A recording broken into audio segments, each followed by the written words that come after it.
Dear listeners, today we will embark on a journey about the Archons, which came to light with the Nag Hammadi discoveries in Egypt in 1945 and unveiled a mysterious curtain of the ancient world, and their roles in Gnostic cosmology. According to our sources, the Archons are not merely simple mythological figures, but fundamental powers or rulers that explain the spiritual enslavement of humanity and the nature of the material world.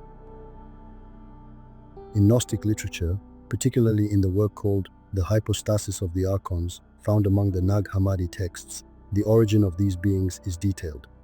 The Archons are lower-level powers situated between the divine realm and the material world, generally associated with the demiurge, the creator god who created the world and the human body. They are obstructive mechanisms working to make the soul forget its divine source. The most striking feature of these beings is the identity of their leader. In the sources, this chief Archon is referred to by names such as Saklas, Yaldabaoth, and Samael. Particularly in the secret book of John, this being is depicted as a serpent with a lion's face and flaming eyes. The name Saklas means the fool, expressing his lack of divine reality, because he reveals his arrogance by denying that there is a divine source superior to himself, saying, "I am a jealous God, and there is no God besides me." The relationship between the Archons and humanity is built upon a complete war of jealousy and domination. According to the text of the Apocalypse of Adam, in the beginning, Adam and Eve were in a superior position to the God who created them and his powers, thanks to the sacred secret knowledge, Gnosis, given to them.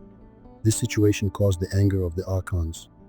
The Archons cast Adam and Eve down from the divine realm to the earth under their dominion in order to subjugate humanity under fear and bondage. The Archons resort to various tricks to extinguish that divine spark within humanity, imprisoning humans in bodily desires and the anxieties of the material world is their greatest strategy.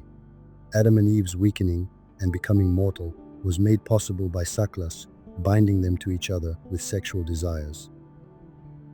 Our sources speak of great catastrophes organized by Saklas, the head of the Archons, to destroy humanity that escapes his control or does not obey him.